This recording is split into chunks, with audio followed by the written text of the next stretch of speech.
Today I'm joined by Rania Hafez. She's an Associate Professor of Education and Society at the University of Greenwich. She is visiting Korea this month. We decided to do this podcast only about 12 hours ago over dinner last night, joined by our friends Andrew Salmon and Terry Kim. Rania, this is our second time in 12 hours. It's good to see you again. It's lovely to see you, David. Thank you for asking me. More than welcome. And you, through this podcast, I think this is a wonderful thing. Through this podcast, you've got to know other guests, such Absolutely. as Sok Ji-hoon. Yeah, I've been watching and listening to your podcast in London and being kind of completely in love with Korea and getting to understand more about Korea through your work. I got to meet people like Sok Ji-hoon, who's, we both know he's just an encyclopedia, walking encyclopedia, particularly of the history of Korea. And he's been brilliant, and he's shown me around. He's explained so many things to me.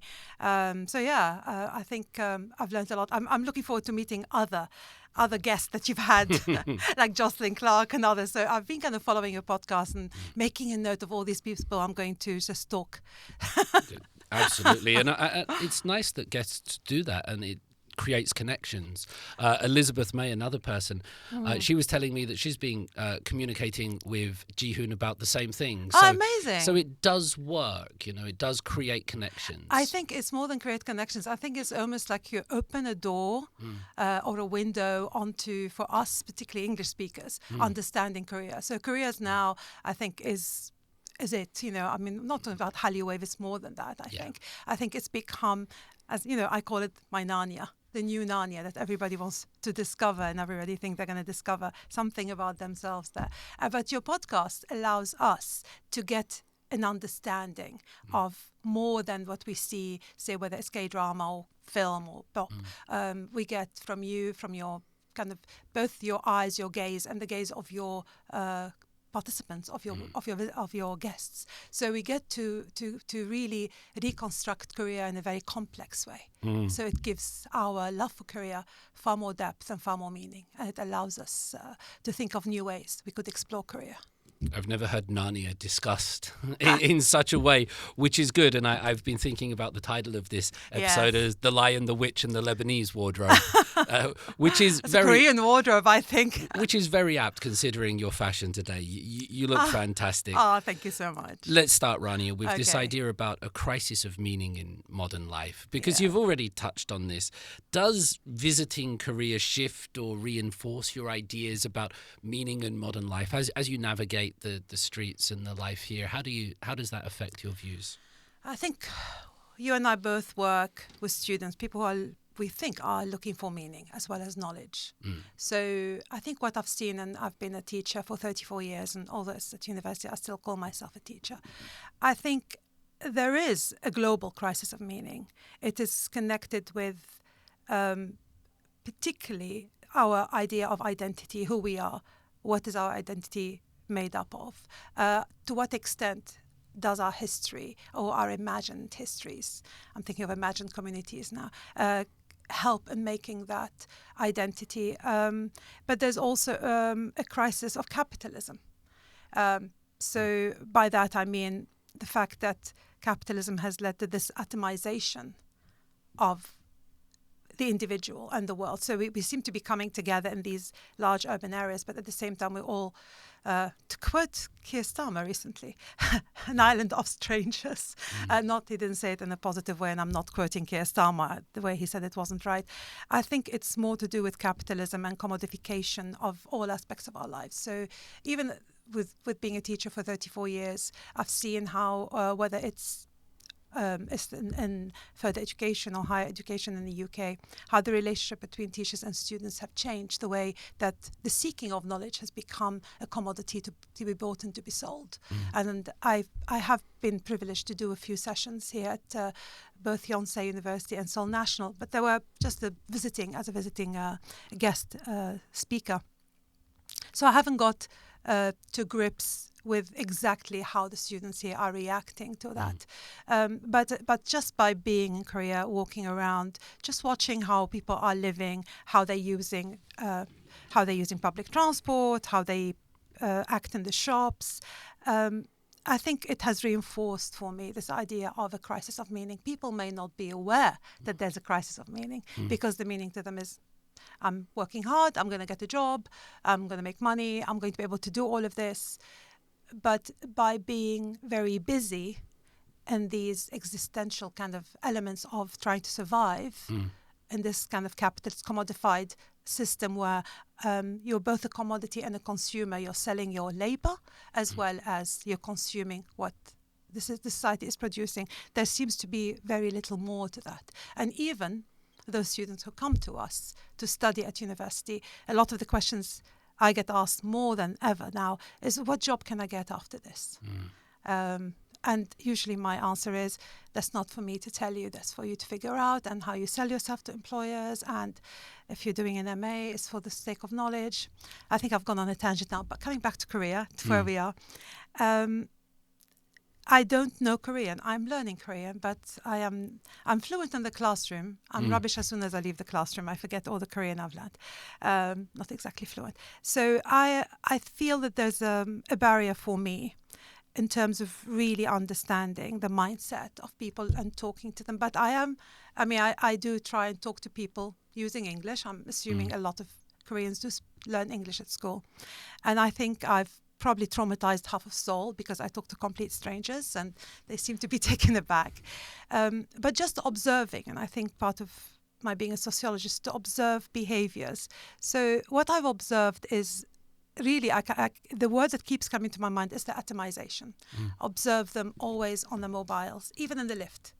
So, where I'm staying, the building has 3 lifts. And you go into the lift and there are other people. Everybody has their mobile on.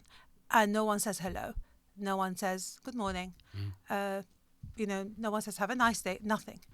So I'm kind of was taken aback by this. And I noticed that in the subway as well. Or on the bus. When I get on the bus, I always say "안녕하세요" to the driver, and the drivers seem nicely surprised and they reply to me. But I noticed no one else does that. I'm not saying everyone does it in London, but I think it's something about connecting with your environment. And what I see from just walking around, observing, is people are so atomized. They're walking almost in their own little spheres. It's almost little people in their own spheres. They're passing each other, but they're not really seeing each other. We have gone off on a tangent, haven't we? So to them, as observers, I think there's a crisis of meaning. I think how people are construing their identities are on a very kind of uneven level. To what extent are they just basing their identity on this capitalist model of commodification and consumption? And is there more? Are they accessing more to develop themselves? And for them, they might think, oh, this woman's just crazy. What's she talking about? I'm happy, I'm fine.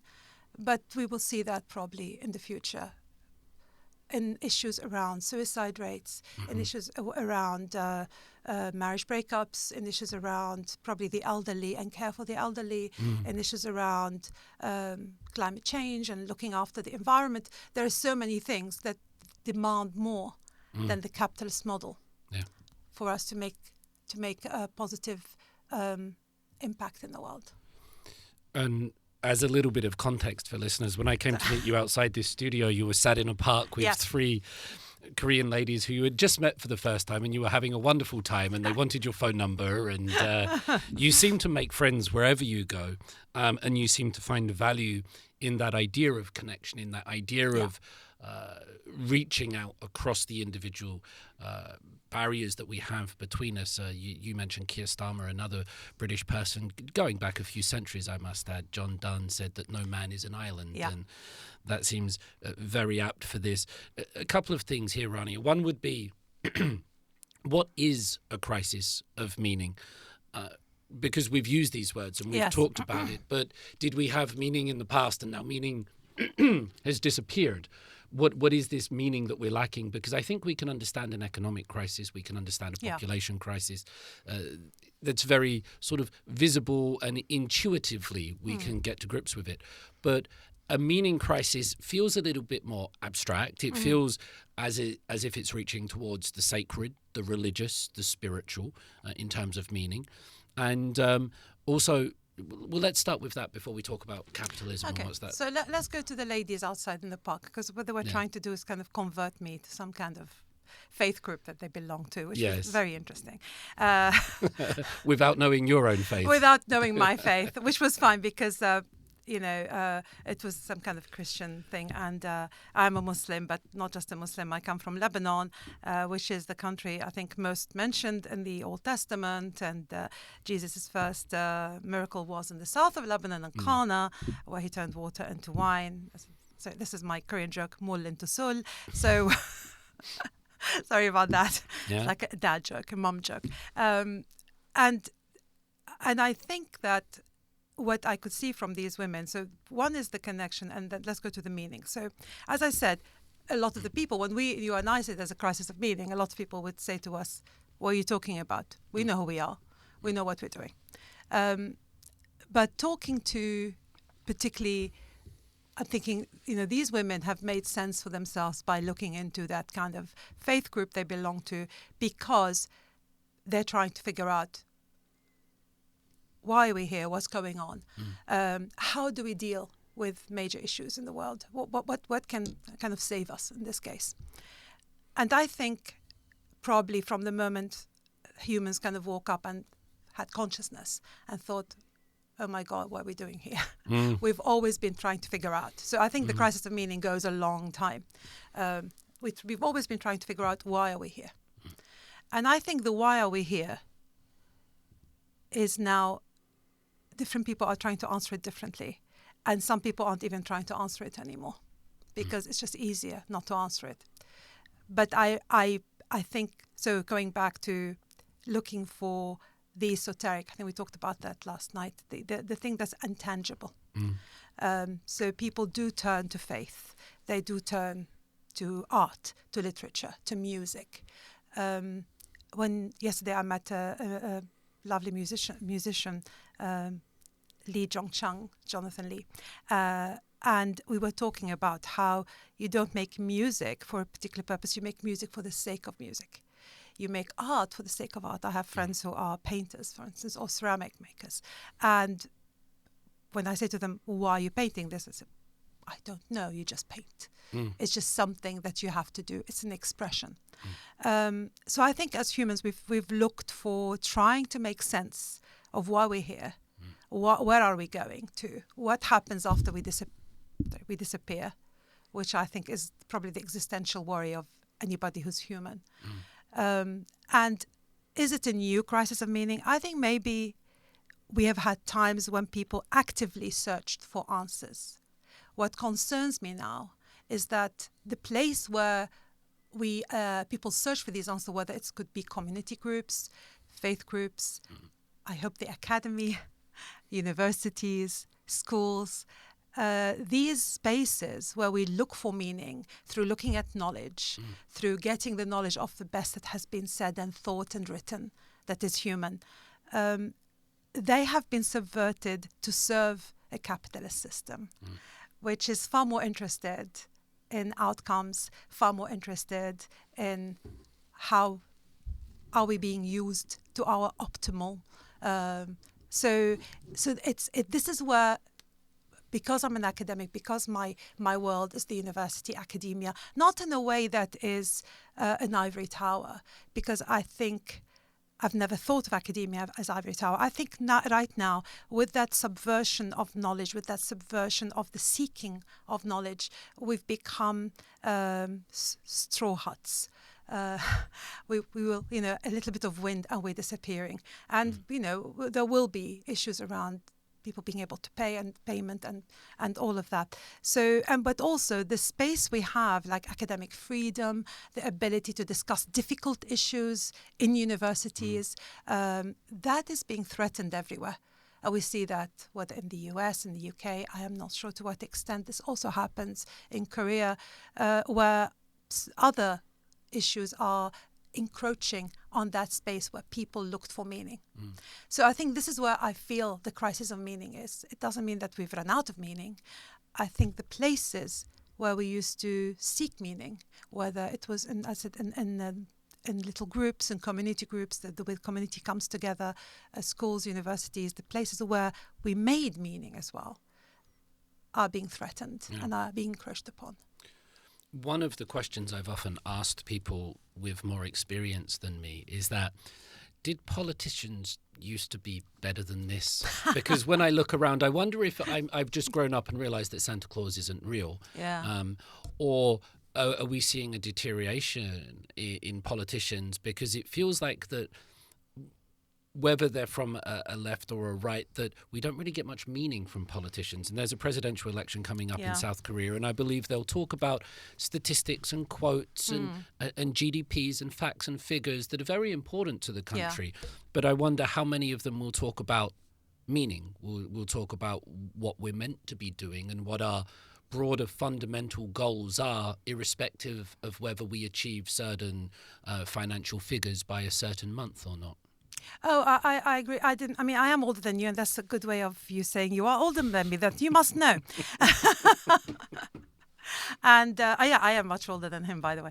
So you don't look it. Thank you so much. You can be my best friend now. Yeah. So I remember visiting London for a holiday as an Arab Lebanese with my parents the summer before Margaret Thatcher went to election. It was 1978. That was the summer I visited London. Was it 77? I can't remember. Wherever. It was before she became Prime Minister. And what struck me as a young girl, I was 14 years old. People will do the math now in terms of my age. Was that, and I remember these posters to this day with a long line of people out of work, and the headline was "Labour isn't working." That works on two levels. That's quite clever. It's a very clever one. It's Saatchi and Saatchi. It's very clever. Those who know will know. Saatchi and Saatchi were a very clever advertising duo. Iraqi Jewish brothers, British Iraqi Jewish brothers. And I think it got me really interested. I was always interested in politics. I come from Lebanon. You drink politics with your mother's milk in Lebanon. It's we've always been, if you don't do, you can't not do politics in Lebanon. Yeah. But it wasn't politics in terms of politicians. It was politics in terms of how can we improve our country? How can we create a country for the citizens? How can we make a difference? And that seemed to me to be beyond the politicians. It is what everyone should be involved in. And I think at the time, although I went on not to become a supporter of Margaret Thatcher, so I don't want people to think I supported her subsequent policies. But I remember as a 14-year-old girl reading about her, watching her, and what she was appealing to at the time at Britain, and this is why she got elected, was because she was trying to look for meaning. I think we need to understand that point. It wasn't like I'm going to do all these policies and that's why you're going to vote for me. It was about what is it to be British. And again, I was just a visitor. So I was just, and I think to this day we're still arguing about what it is to be British, and different forces. Oopsie daisy, sorry about that. Sorry. It's okay. Different forces will say different things. So I think that from my experience, whether in the UK or the Arab world, I mean, we don't have democracy properly in the Arab world, although we do have elections in Lebanon, so there is a form of democracy. What I see politicians doing is afraid of being real, if that makes sense. Maybe the young people will understand that. They don't want to be real. I will put BBC Radio 4 on in the morning, listen to the Today program, they bring politicians on. I can swear to you, I know exactly how they're going to answer the questions. There's a formula. And it started with spin doctors, I think, when New Labour got elected. I think that was when spin doctoring started. Alistair Campbell. Yeah, sorry, Alistair. Yeah. He's probably watching this. He's got his own podcast now, by the way. He does, with Rory, yeah. And it's not Rory Bremner, it's Rory Stewart. So, no, yeah. So I don't know if he is atoning for the spin doctoring he did by doing that. But I think the spin doctoring, and it is the way politicians now repeat platitudes. It is the way they have a formula. It's almost like they all got a very kind of bad PR advisor at some point. Even PR, they shouldn't be doing PR. They should be really talking to people, admitting mistakes, and also talking about something more than what they think certain groups want to hear. So what you've got now is, instead of politicians saying, these are our principles, that's what I stand for. If you support me, then yeah, vote for me. If you don't, I would try to convince you why this is important. You've got now politicians across the board trying to appeal to what they think people want to hear, to the extent you have Keir Starmer referencing Enoch Powell. And those who know Britain know who Enoch Powell was, his Rivers of Blood speech, deeply, deeply racist, divisive speech, and for Keir to use similar words and similar imagery to what that tells you what he's doing. But this also is a way of demeaning the population. This is also the way of actually not thinking much of your electorate. Because if he really thought that the British population was that racist, then I think he's got something else coming, because they're not. I've been living in Britain for 43 years. And what I've seen is this this kind of narrative that's trying to create these things in people's minds. It's really insidious, but that's not what you see when you go around talking to people. Right. So yeah, I think I haven't seen any politicians worth their salt anymore. I actually think that we need to go back to basics in terms of politics. By that I mean, politics is about, let's go back to Athens. Let's go back to the demos. The demos was about the public, the people. The free men in Athens, and those, the women had no say, and okay, not the slaves either, but the free men, they would get to the agora, which was they would go and discuss the main issues, and they would get very early in the morning so they can get a chance to speak. And you might have 500 men there, and they will discuss whether they need to levy more taxes or fight Sparta or whatever, and they will take a vote of the demos, and this was the rule by the people for the people. The rule of the majority, isn't it? Well, it is the rule of the majority, and I think there is another issues around also thinking of minority views and how do you try and bring everyone together. So that's another podcast we could do just on that. But what we've done, what we've reduced that engagement. So what politics isn't about political parties. Politics isn't about once every 4 or 5 years putting your tick or your cross against the name. Politics is about engaging with your fellow citizens, your fellow neighbors, your fellow, people who are in your neighborhood, your fellow students, fellow workers. How can we work together to make sure that our society thrives for everybody? That's, I think, what politics is. It has to be organic. It has to be grassroots. What we have done is we've abdicated that responsibility of us as citizens in terms of doing politics, because they're doing on our behalf, just put the cross in front of that name. That's not politics. We need to throw all of these out. We need to go back to basics. We need to start by, and this is back to the crisis of meaning, by absolute grassroots, local. I think localize is where we need to work at. And just it's a bit like throwing a pebble into the lake, and you see the ever increasing circles. Yeah. And I think that's what we can't abdicate to saying, I've put a cross against somebody's name and 5 years later I've done democracy. That's not democracy. That's abdication of democracy. And I think that's across the board. So do I have an absolute answer? A bit. I think we need to go back to working communally based. We need to create, we need to work more in terms of interest groups. We need to get together across the generations as well.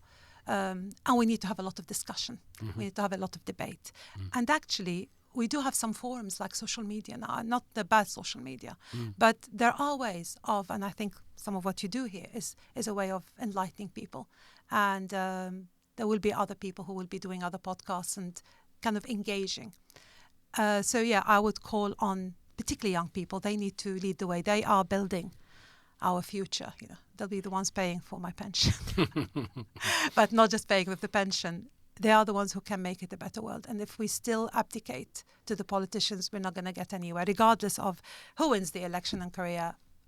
I'm afraid I know a little bit about all of them, and I wouldn't be able to vote for any of them, frankly. And the same in the UK. I didn't find anybody who actually, especially with our system, who spoke the language I speak, who was interested in the principles I'm interested in. I find that very interesting because I feel generally the same. I don't see genuine people in politics. I don't hear them talking the language that I expect people to use in the classroom or the lecture hall or in conversations over coffee or whatever we might be doing. I expect people to be real and avoid the media-friendly sound bites and clips. And I think that's not just invaded politics, but that's also invaded sort of celebrity behavior and interviews with sportsmen after a game. It's just become so cliche that I think that's driving a lot of people away from mainstream media and into YouTube and social media, because then they find people that they believe are speaking authentically and they're speaking in that language, and we've lost it in... And mainstream media has a lot to answer for. Very angry with mainstream media. I mean, I'm Lebanese and I have Palestinian nieces and nephews, but that's another story. We'll park that because I know you're having a Palestinian guest come onto the podcast. But I'll give you an example from recently. So the way it has highlighted, so in Britain, everyone goes on about the little boats. And this is because some migrants go to France because they come through. And a lot of people across the world speak English at the end of the day. Yeah. And people have an affinity with a country that is English-speaking, like Britain. And they might have friends who are there. So wherever they come from, as migrants, as refugees, wherever it is, they make their way finally to France and they just want to get to Britain. So they come illegally. And what you have is, call them whatever, people smugglers, wherever, people who are operating these boats. I still can't figure out how the coast guards can't find them, but that's another story. And they bring these migrants across. But the way that is being painted, by both the media as well as some politicians, they call it an invasion. They call it, the way they kind of always mention it. And they would ask the politicians, what's you going to do about the small boats? And I'm like, really, the small boats? What about the big yachts where people aren't paying their taxes? Can we start with that, please? There are other issues, but it's the way the media then takes something, grabs onto it, and just ad nauseum repeats it. So during the election, they're interviewing some woman down in Dorset or wherever it is. Not even Dorset; it was down near Exeter, that area, Torquay or something. Nowhere near where the small boats are landing. And so they say to her, "So what is your main issues for this election?" And she said, immigration." And I'm like, "The small boats." She said, "The small boats." And I'm like, "But that's actually not impacting you." And actually the numbers, when you are a country of 68 million people, 35,000 altogether migrants isn't a big number. And actually it's not an existential crisis for Britain.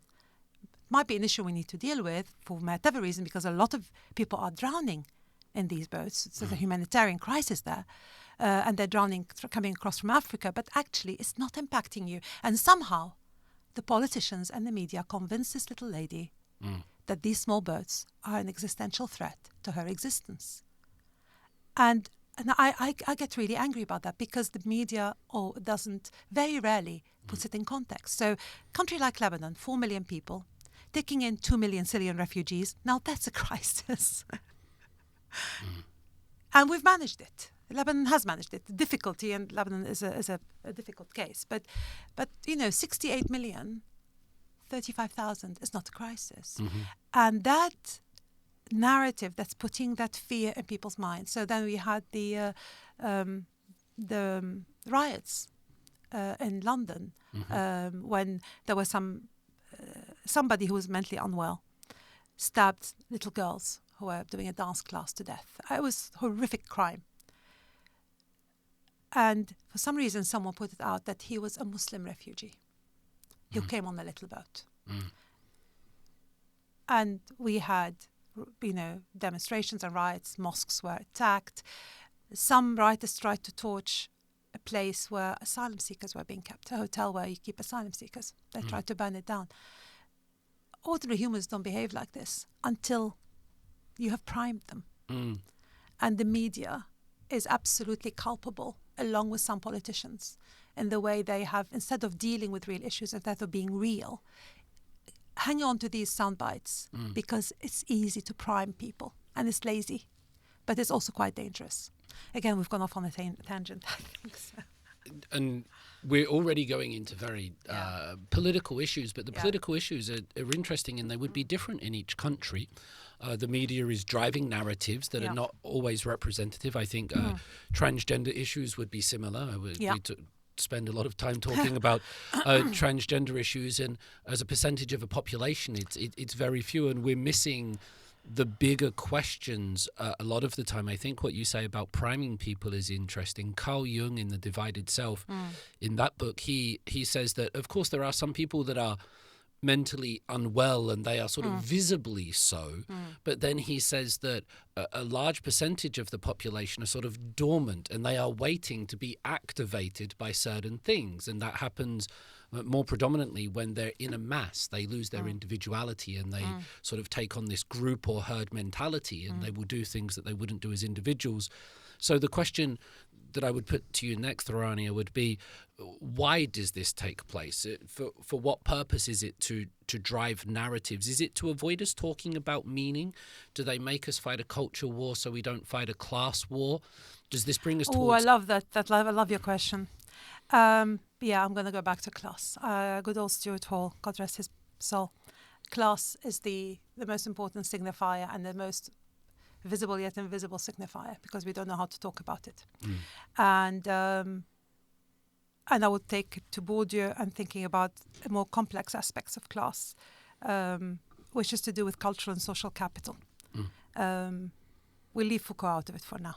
Could you start with Stuart Hall, perhaps? Well, Stuart Hall, one of the things that, now we talk about intersectionality, but prior to that, you'll have Stuart Hall talking very much about looking at not just ethnic divides or cultural divides between different migrant groups, let's say in a place like Britain, but actually that what was the thing that was affecting the material conditions of life is at the end of the day class.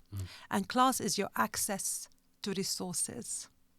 It's your access to opportunities. It's your access to health, housing, to the good life, going back to Aristotle. And understanding how the class you are born in or you brought up in, and the lack of access or the extra access you have, how that allows you to reach certain levels of society, to improve your material conditions, which is, we all at the end of the day need a good level of material conditions of life. I think that is, and also the powers that are making sure, for whatever reason, the status quo either stays or is entrenched even more. So, people talk about social mobility, but that's almost a red herring sometimes, because we're still talking about there's a class system and there is the lack of access. And why is there a lack of access? And what can we do to mediate the lack of access? Whether, what to do with wealth and income and housing and education. But again, I'll take it to the intangible, to what society itself might deem as the right cultural and social capital, the right language to speak, the right accent to speak, the right way to dress, the way that opens the connections that you might have, your parents might have, and that how that kind of oils the wheel of the machine for you. So I think a lot, because of the identity politics and the culture wars, we've gone away from actually looking at the thing that's dividing people is class. And it's class in a complex way, not just, I'm upper class, middle class. That doesn't work anymore. And in a way, we may all be working class, and that we're all bourgeois now, up to a point. Most of us are, particularly in the West, are not in blue-collar jobs anymore. They're mostly white-collar jobs. And even those who are craftspeople are making a good income. So, and this is why there's a migration issue as well, because we're looking to people who are doing the jobs the local people don't want to do, like pick up the fruit or the vegetables, and that kind of thing. But it's so going back to the fact that who controls the media, and I'm not talking about conspiracy theories. I'm talking about funding. I'm talking about who gets the job as the chairperson, who gets to be able to know this person, who knows this person, who can then allows a certain person to get the job, who controls the narrative, who are the people who are editing, who are the people who have editorial oversight of these things, who are the people who are more likely to get the interviews with certain people because they know them from somewhere else, maybe at the club or whatever it is. I think, but also so that's kind of the media. But if let's look at universities, for instance, and this is an interesting way of how class works. So universities in the UK, when I first went to live in the UK 43 years ago, I think university participation was about 18%. It was really low. Although universities were free and you could even get a grant. And I remember I was 18 at the time and thinking that, my God, if this was the case in the Arab world, everybody would have like 3 degrees at least. Free university. Wow. You know, like there, you'd tell your grandmother to go to university. Come on. And I couldn't understand why people in Britain just weren't en masse going to university. I still didn't know. I mean, this is another, I don't know, still now, maybe it wasn't seen as a thing that the working class aspired for. They thought it wasn't a place for them. Then fast forward to New Labour and their policy of widening participation. So what they said is there are lots of people who are quite capable of coming to university, but there are barriers for them for whatever reason. And I, at the time, was working in further education and worked on quite a few widening participation projects where we worked with working class students that we have in FE to tell them you can go to university, to give them more of the soft skills, as we said, to help them in terms of applying and interviews and all of that.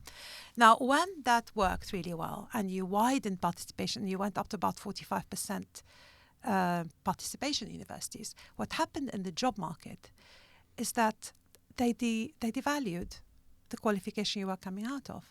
So the job that before you only needed GCSEs or O-levels to do, then became a job that you needed A-levels to do, level 3, and now you need a degree to do.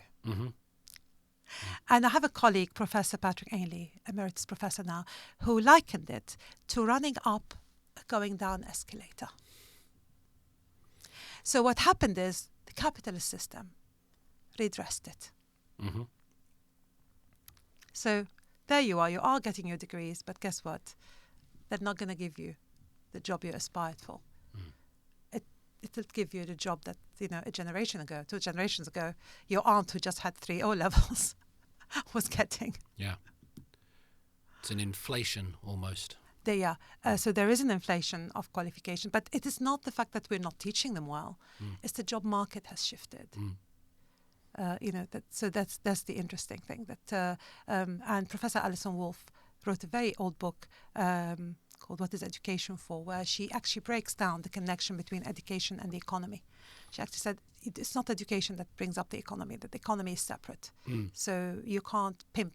I call it pimping education to the economy, but however much you pimp education, the economy or the capitalist system will still find a way.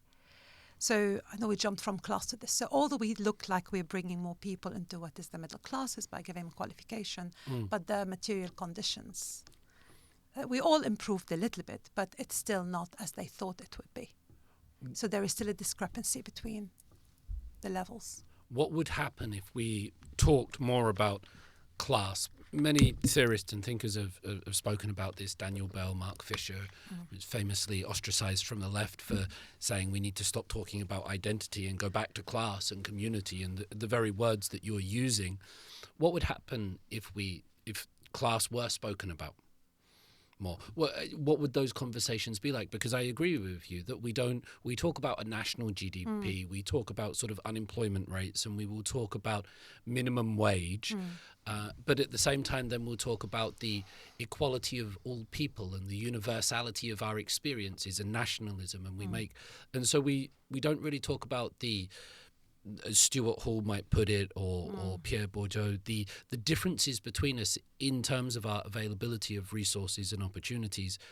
If modern society, modern Western democratic societies or East Asian were to talk about class, what would those conversations be like? How would they play out? What would the effects be, do you think? I think there are some groups still talking about class, but unfortunately they're talking about it in such a theoretical way And they tend to talk within echo chambers.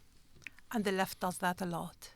So, I can go to Marxist conferences or whatever, and they're all talking about the working class. And I usually say, where are the working class? They're not here.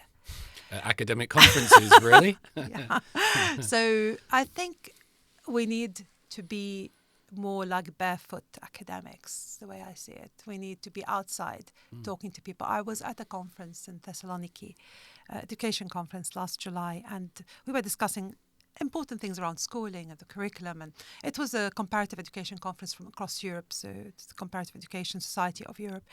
And I remember saying to a group of a room full of people that here you are, all talking to each other, yet the people you need to be talking to are the parents outside, the street sweeper. You're not talking to them. And I think it's not about talking about class, but more looking where we are not talking in between the classes. So it's not talking about it, it's neither here nor there, but it's the dialogue, the conversation. Are we talking to people who are in certain jobs? Are we encouraging them to, or are we listening to them? I'm also concerned about another form of colonization that no one talks about, which is the colonization of the working classes by the middle classes. What does that mean, Rania? It means that we control the narrative because we're professors, we're educated, we have means. So here we are doing a podcast with our view, but how many people who are working in the local convenience store, working in the factory, driving a taxi because they were made to retire at 50 because I want younger people to come in. Where are they having these spaces? Where are we listening to them? So, and I see that again and again, so I'll give you an example of that. I was doing a lecture to some trainee teachers at my university a few years ago, and I do a lecture which attacks the idea of therapeutic education. And that's the idea of you go and look at your students almost as if they are permanent victims, that they need therapy as opposed to knowledge and education. And the students were quite resistant to that. I think they hated me for telling them that it's not their job to, even as primary school teachers, to try and manipulate the emotions and the well-being of their students. They're there to teach. And so one of the issues for them is that they were there and they were saying, but there are all these kids who are going to come from deprived backgrounds. And, so there were already this mentality as if the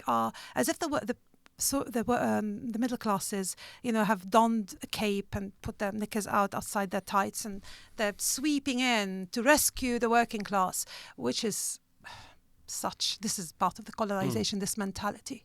And I kind of disabused them of that notion, that their role was to rescue the working classes, and they have no idea, that idea of diminishing the individual. I experienced that as a Muslim woman, as a Muslim Arab woman.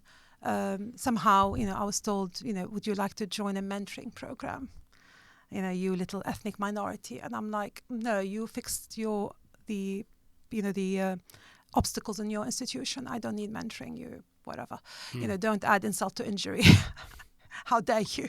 But that is the mentality. It's the diminished individual, and we diminish the working classes the way we consider them to almost need rescuing and therapy. The students were apparently hated me. And one of the students then came on a couple of years later. He became an excellent primary school teacher, and he came to do the MA. He said, I never forgot that lecture, and I knew I needed to study with you. But one of the students afterwards, she stayed behind, and she came up to me. And the ideas they had about the working classes, somehow, as I said, that they somehow were deprived and needed those teachers to come in. And she said to me, I'm a single mom, and I've experienced what you're talking about in schools where there's so many assumptions about me. So thank you for saying that. So this is part of where I think we are. It's not about talking about class, but interclass talking, and realizing that we are, as middle classes, we are manipulating the spaces. Yeah. And we need to invite people and maybe go to their spaces and invite them to our spaces. And we need to listen. We need to listen to what the working classes want, not to project onto them some kind of fantasy we have. Because there's an idea that it's very easy to talk about people rather than talk with them or talk to them. Absolutely. When you do talk to them or with them, you find out that they sometimes have very different values or ideas than you might imagine. They also speak in a way that you might not necessarily understand or find comfortable. The whole sort of cultural surroundings of them is completely different, and it's not this kind of romanticized version that you might have where, like you say, you're going to play the great savior and sweep in and save people. I think now you're describing it like this. When I watch Bong Joon-ho's movies or Lee Chang-dong's movies, I'm thinking of things like Parasite, Memories of Murder, Burning, critically acclaimed movies. And what these movies do is they show the poor people. They focus on class, but they show the poor people in such a way that it's not, the poor people end up committing. Well, they have agency. They have it agency. Gives them agency. Yeah. They're taking responsibility. They'll do it. They'll do it their way. You may find it uncomfortable, but they have agency.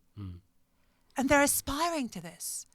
Don't, this idea of romanticizing poverty and romanticizing, the struggle, it's not romantic. It's bloody awful. But listen to the people who are doing it and listen to what they want. And then, own your middle classness. Why not? In Britain, everybody wants to be working class. It's incredible. Class tourism comes about. I've always sort of liked that idea. People want to be that class for a weekend or something. Yeah. Or, I always say, even if your parents were working class, but once you walk into that university, you are using the language of the middle classes. You are using the kind of cultural signifiers. You are in a different milieu now, and you will take it on board. It's a bit like me being Lebanese, living in London and living in the UK for 43 years. I'm no longer completely Lebanese. I'm not completely British. I'm a hybrid of all these things, and we become hybrids. And it's we need to understand that.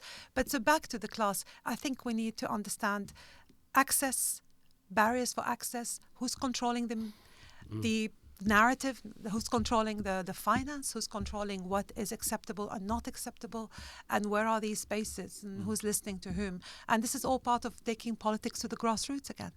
Yeah. This will be a very difficult question, and I'm not sure if you will have an answer. No, it's not in the way you might presume.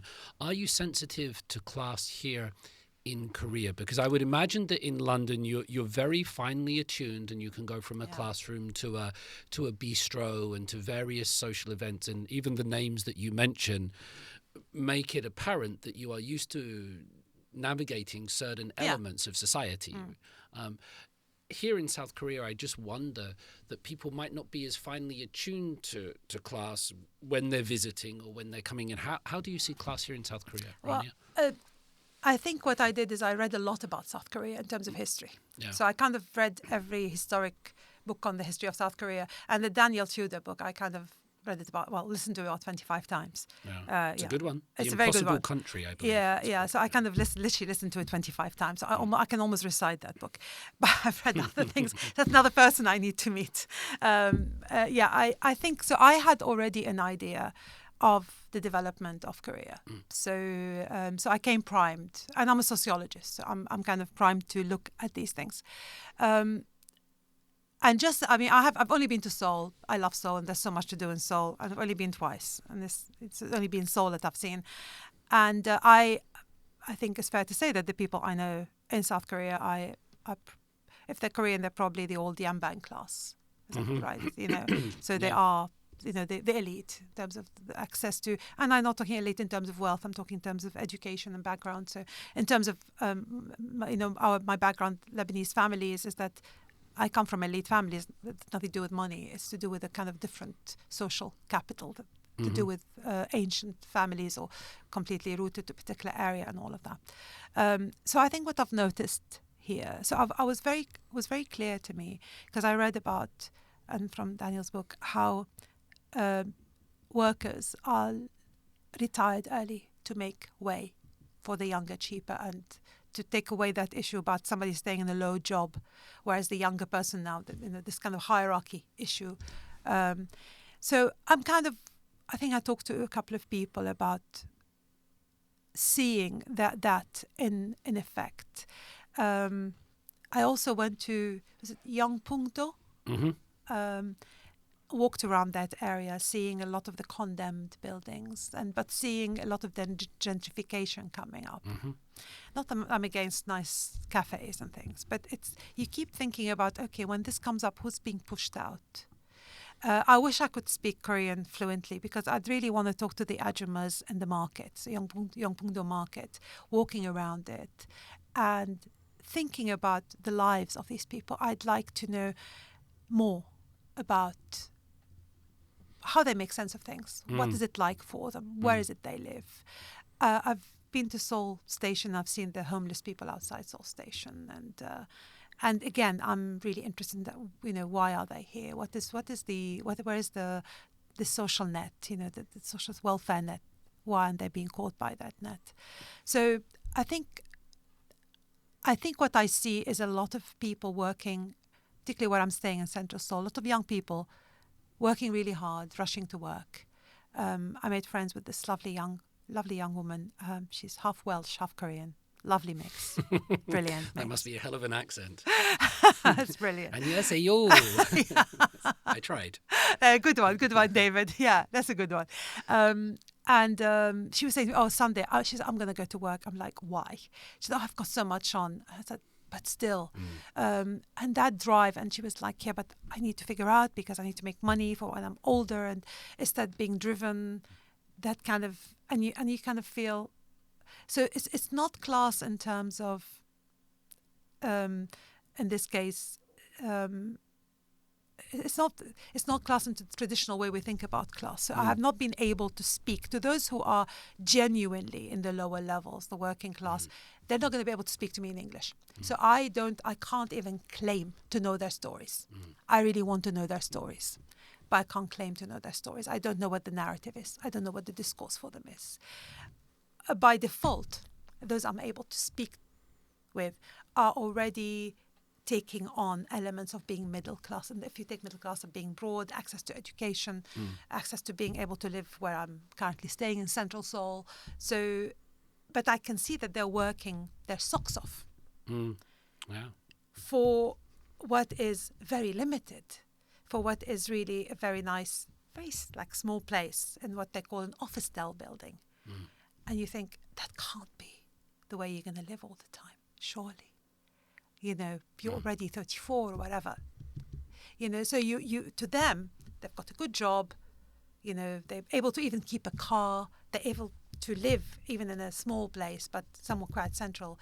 But how sustainable is that? And this is where some of us in the middle classes are in a very precarious position.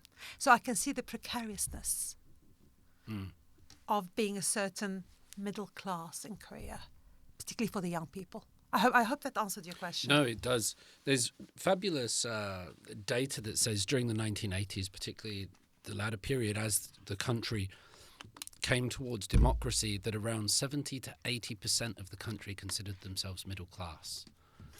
And there's this wonderful... They wanted to be Yanban.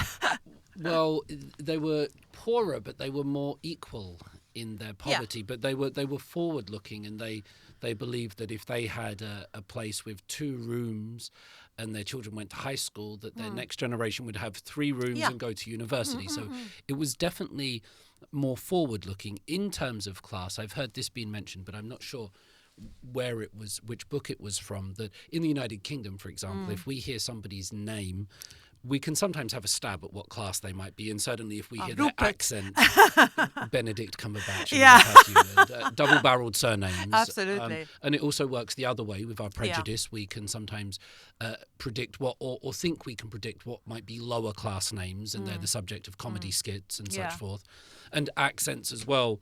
But that doesn't necessarily work in South Korea, because if somebody's called Kim Ji-soo, you have no idea. No. And so one of the demarcators of class here has become beauty. And so I've rich noticed people that. Oh my God, I've noticed that. Not only they will have access to surgery, but also access to better diets. And so sometimes we think of plastic surgery and beauty and appearance as superficial, as trivial. I sometimes imagine the upper class in England that they're not always the best looking people because they don't care, because they've got a lot of money. They look at the royal family, they have weird ears and things like this. You know, it doesn't matter, and that's how we associate it. They're the royal family. And the pretty people are sometimes, you know, the bimbos or this. But in South Korea, it's exactly the opposite in terms of class. Upper class are generally This is very interesting. Focused on beauty, and that's their demarcator. But I think generally now, I am somebody who watches a lot of K-drama, by the way, so put my hand up. I'm completely a K-drama nut. I think it has a lot to offer, by the way, K-drama. But from K-drama and from reading a lot about, it does look at a lot of important social issues as well. And this idea of this looking perfect, but also behaving perfectly is such a Korean thing. Yeah. It's so weird. Yeah. I mean, it's true to us in Britain. I mean, who cares who you're sleeping with, kind of in Britain. But here, oh my God, it kind of kills you. But also this kind of idea of looking good, looking pretty, or looking well. And I get that from the Korean dramas. I'm like, really? You take it as a virtue. So it comes across as a virtue. Like I'm always going to look good, and I'm like, that's not a virtue, you know. There's just a thing. It's not a virtue. It is here, though. But I think also it's an aspiration here. So if we think about class, not about me thinking, oh, I'm middle class or I'm upper class. If we think about class in terms of the material conditions of life, about the precariousness of your housing, the precariousness of your job, the idea that you might eventually be able to secure yourself access to good health without worrying about it, access to good vegetables without having to get a mortgage to pay for them. I'm shocked at the price of vegetables and fruit in this country. Who's getting vitamins in this place? Only the rich. Yes. I mean, so this is class, not what you think. So I'm not talking about self-identifying here. I'm talking about the actual conditions that improve your life. And I think that the looks are also part of that aspiration. And they probably, I think, aspire more to the looks than eating vegetables. Yeah. Or fruit. I would rather have the fruit than the vegetables, please. But that's so this is really interesting because whichever way we look at it, class asserts itself. And this idea of being elite somehow. And if you can't be elite through a lot of money or, you know, through being a chaebol or whatever, at least you can look elite. Yeah. And you aim for that. But that seems to be a very Korean thing. The outward appearances being more important than the internal values, which is kind of, you know, I've seen some cultural analysis saying that that's very much a Western or a Judeo-Christian, this idea that we have this Atticus Finch likeness inside of us, this static identity that never changes, and there's a real us, whereas in Confucian societies or something like this, there is no static identity. You go here and you're this person, you go here and you play this role. The idea of a fixed persona is not, and you're meant to focus on the outward presentation to those who you are with, and that means looking down and bowing and such forth. But I think in terms of back to that, it's very similar to what's happening in the Arab world, and particularly in right now. I mean, plastic surgery. It's nouveau riche, is it sometimes? Not just a nouveau riche. I mean, like, not just. I mean, I go to Lebanon and everyone looks the same now. It's crazy. And there was a time in Lebanon where you could get an interest-free loan to have stuff done, like plastic. There were big advertisements for them. I couldn't believe that. And it's really interesting because let's go back to, I think particularly in the Arab world, it's mostly women. I don't know here if the boys and the men are doing it as well. But I think it's part of a continuing narrative around women, and I'm going to use the word misogyny in terms of how we expect women to be. And that's certainly what I've experienced in the Arab world. Although the women who do it will say to you, I'm embracing it. I want to do that. By all means, do whatever you need to do. But think about, in this case, why you're doing it. And I think back to being the persona, I think part of the wanting somewhere inside, knowing who you are inside, is because particularly modern life is really challenging us on many levels. Back to the atomization. So you see all these memes about you need to find yourself. You were there already. Yes, you didn't go anywhere. I've seen the memes. You've seen the memes. Yeah. And it is something to do with this kind of almost they misunderstand the the thing above where Socrates goes. Oh, what does this place remind me? The place where the gods are. Socrates said, "Know thyself." Mm-hmm. And it's not about knowing yourself. It's actually knowing things about the world yourself. Go and find out about the world. But I think they misunderstand that. So what we end up doing, because we find the world too difficult to comprehend, or we're too scared to go out there, we become quite internalized. So somehow we think there's something to discover inside. And that is part of the issue. And I think the outside becomes part of the inside. So know yourself is also fix your face. So you look a particular thing because it's a way of finding yourself. But I would say ditch that, just find the world. There's so many, back to Narnia, there's so much more to discover around the world. And we're not, I find that just my very little experience of being in Korea, what I found is lack of curiosity. I don't know if you find that, you live here. I mean, we teach in the university, so they must be curious for coming to university. But in terms of walking around the street, or there is a sense of my head is down, I'm looking at this, or I'm with that. The rest of the world, it can pass me by. I'm not interested. Maybe they're curious into their phones. I find people are curious when they hear me speak Korean. And then they become curious because I'm not just then a random foreigner, but then I'm someone that they could ask a question to, or they're curious how and why it comes. Perhaps before we go to K-dramas and continue on, before that, just to try to finish this idea on capitalism, I've often had the sense, Rania, that capitalism did a wonderful job. It helped raise untold amount of people out of poverty. It helped liberate various people. It's created a very comfortable life for people. But I also get the sense at the same time that capitalism is now creaking, and that perhaps it's done its service and now we need something new. What something new we might need is not necessarily another centuries-old system like socialism or communism, because they're also old. Do you get the sense that there is a new economic system, or one could be needed, could happen? Or I think we need a new one, because I think if you go back to Karl Marx said you need capitalism. So actually you need to come through capitalism to socialism. You're not going to have socialism on its own. It doesn't work like that. And I think these ideas are not, I mean, my Marxist friends might disagree with me and they say, no, it's still very relevant, but I think capitalism has formed and morphed and has become something that's so, it has impacted, particularly neoliberalism. Let's put capitalism aside, neoliberalism, because it's slightly different, has impacted the way we're thinking. Even as researchers, as academics, we've become neoliberal in terms of the area, the spaces we function in are very neoliberal. It's back to the atomization, back to the monetization, back to putting there's a dollar sign or a pound sign or whatever sign, one sign over everybody's head. Everybody has their worth in that. So I think there are aspects. I'm not, I don't know if it's capitalism or industrialization and human development that has brought us here. We could have done maybe even better with a different system. And I'm not talking socialism as such, could be a different system that's a bit more equitable. At the end of the day, what we have is, if I think back of Korea particularly, and my reading of the way Korea developed, and I've been going around saying it to people, if they want to listen, I think the new generation owes the old generation from the 50s, 60s and 70s a great, great, great debt, because the way that Korea was industrialized was on the back of the working classes, on very bad health and safety, on suppression of wages, I would like the new generation, Korean generation, to be taught that, to be told the affluence you have now. You didn't come to it just like that. It wasn't just some wonderful company, some wonderful chaebol who gave it to you. It was those people who paid for it.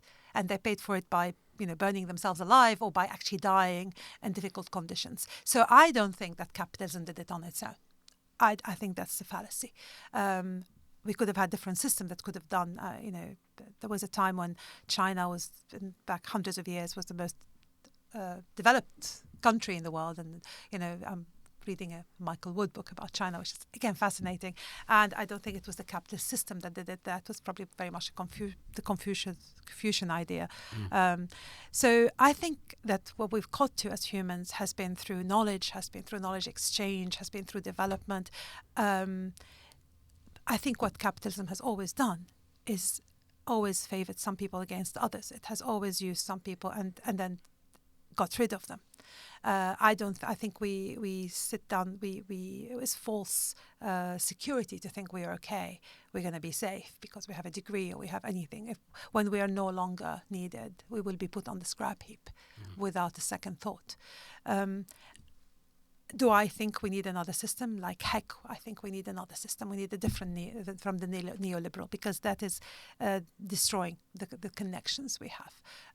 That is poisoning the good life that we could have as humans, with universal values, with connections. What is the system? Your guess is as good as mine. Yep. I would like us to talk more about how can we rearrange things economically where there are more it's more equitable for people. We don't have people on the scrap heap. We share resources more equitably.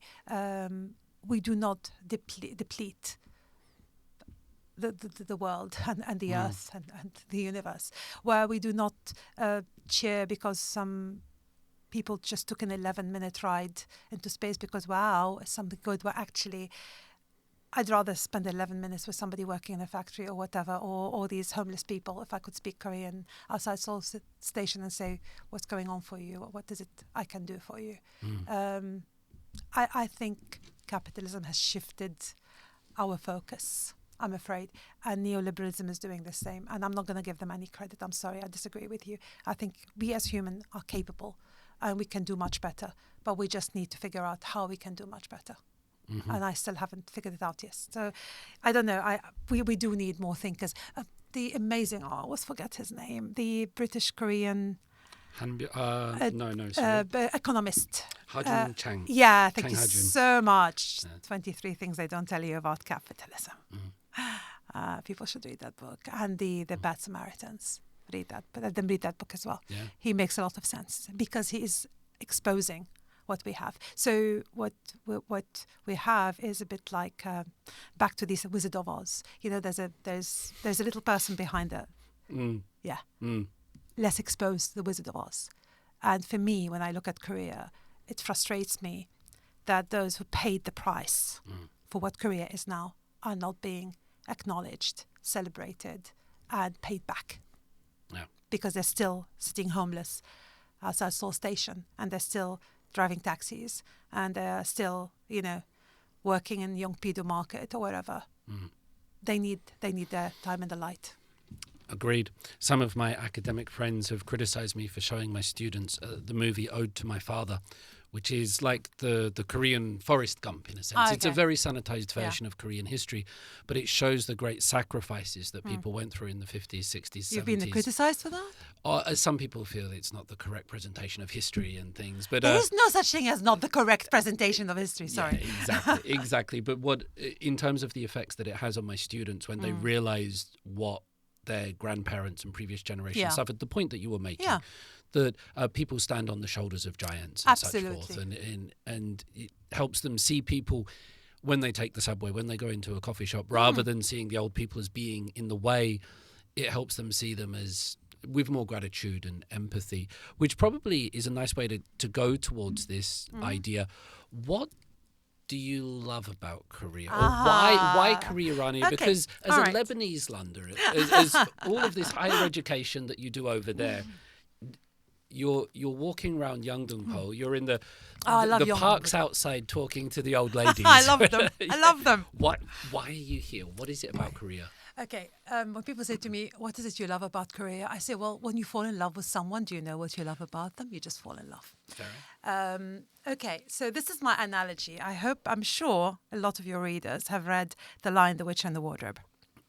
So like a lot of Westerners, because I'm also a Westerner, I live in the West, and, I came to know about Korea through K-drama during the COVID. I was at home, we're locked in, we can't go out. Netflix is on, and Netflix says, you might like to watch, guess what? Crash Landing on You. An eternal story of love across the divide. It's a bit like West Side Story. It's a bit like Shakespeare thing, Romeo and Juliet. Yeah. We're talking, Lebanon, everything, all of that. that was a genius. That was a genius K-drama, and I know so many people, particularly in Britain, who and across the Europe and the US and even the Arab world, who've really kind of discovered Korea. So, but then my curiosity didn't stop there. I wanted to know more, and I'm like, oh, this is interesting. What's going on here? So I just started to read anything I could get my hands on in terms of the history of Korea, and some of it resonated with being. So Lebanon is also a tiny small country in the Middle East. It's in our case we are west-facing, so we tiny little sliver. The whole west of Lebanon is on the Mediterranean, and the Phoenicians, our kind of ancestors, literally sailed the world, never fought wars. They were not into wars. They were traders. They were, we claim that the alphabet was first written in the Biblos. As I said to the lovely Ajumas outside, Jesus Christ walked in Lebanon.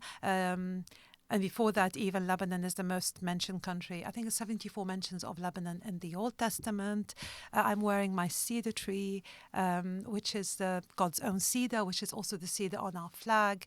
So there's something about that tiny country that never really... I mean, we fought each other, but we didn't fight anybody else outside. We're very good at fighting each other. Koreans can testify to that yeah, as well. we can do that. We can do that really well. So it's something about, this tiny country that had so many people pass through. I think we were probably a bit more open in our time. Like Lebanon was always open to the world, whereas Korea for hundreds of years was kind of really kept away from the world. So that's kind of adds to its mystery as well.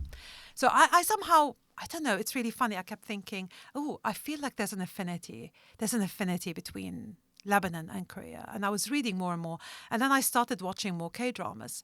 And what was interesting, because again, being a sociologist, looking at how it was addressing social problems. So, and there are, I know you don't do the dramas you do, and I know you're watching Tangerines now, When Life Gives You Tangerines. I haven't watched that one yet. I know you do mostly film.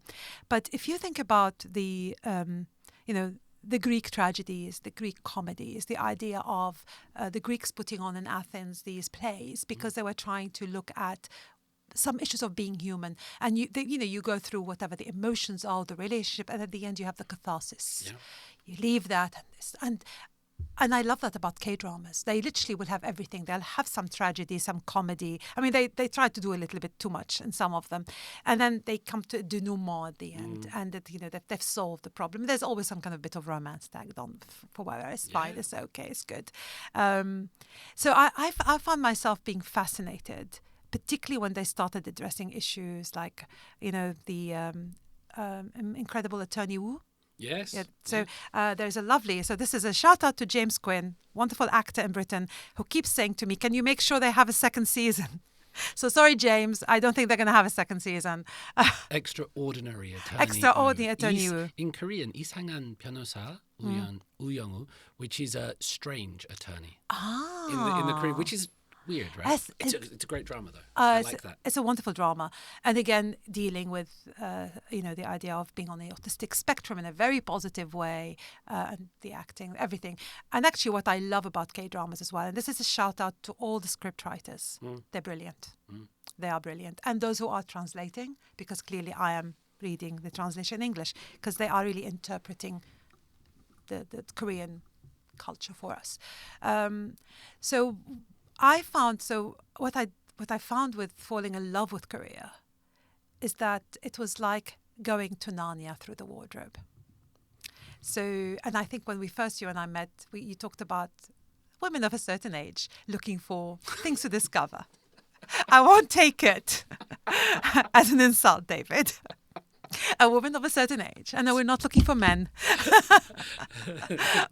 We're looking for something else. I know, it's not men. Looking through the wardrobe. We're looking through the wardrobe. Yes. But the thing is, there is so much. So one of the things that, was it Matthew Arnold said, nothing human is alien to me. I love it. Whenever I go to any museum, I'm looking and I'm saying, human. And I really believe that. I mean, I believe that, seriously believe that. Nothing human is alien to me. I can go anywhere in the world and it's the same. We are human. But sometimes we do humanity slightly differently. And I love the stories we tell ourselves. And Sapiens, Hariri.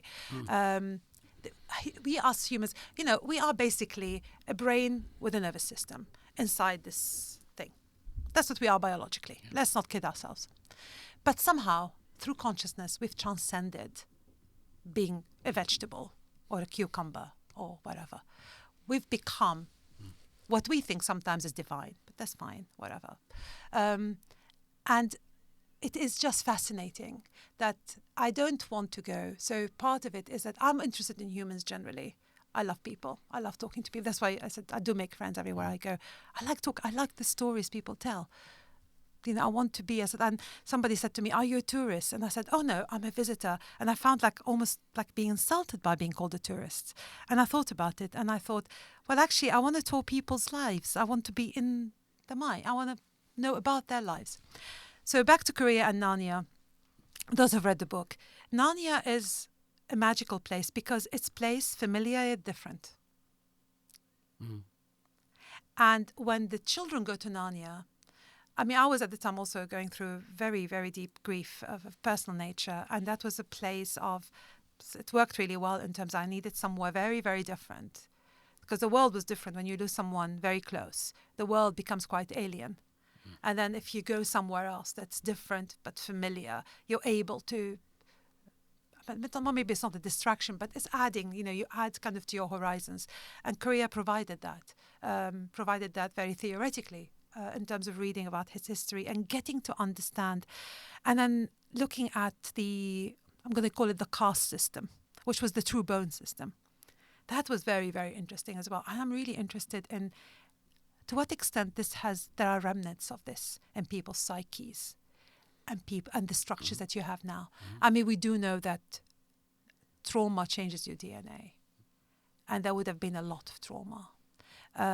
But also it will have stayed. There is elements of it. So I'm very interested in how this still reflects in modern society. I would like to know more about that. I met a lovely scholar in London. She is at SOAS doing her PhD on the yo-yo women, the righteous women, the idea of the righteous women, and they used to do things for them in history. And my question to her after she did her little seminar was like, okay, how is that reflected now? And she said, I hadn't thought about that. And I'm like, please think about it. Because that idea of the righteous woman, how is that still reflected? To what extent that mediates the relationship between genders or between girls and boys, girls and their parents and all of that. So Korea, why Korea? I don't know. It just happened to fall in my lap. Thank you, K-drama. You made the world fall in love with Korea. And I say that to the students at the university. I say, you need to thank those K-drama writers and producers and directors and actors, because actually, I don't think it was just K-pop. I think K-drama more because it has stories. It has human stories, and people want to hear those stories, and they do identify. Does it match with the drama? Of course not. It's completely different. The drama is a drama. But by coming to Korea, I'm also getting more interested. And this is why I'm learning the language.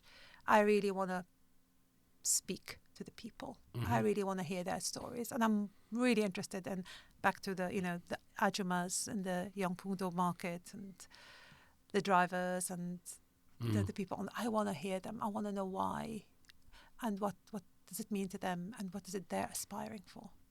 So yeah, that's Korea. It's wonderful, the serendipity of being recommended a K-drama by an algorithm. I think that's one of the things that Netflix has done well, because in the past there would have had to have been a conscious decision to choose something.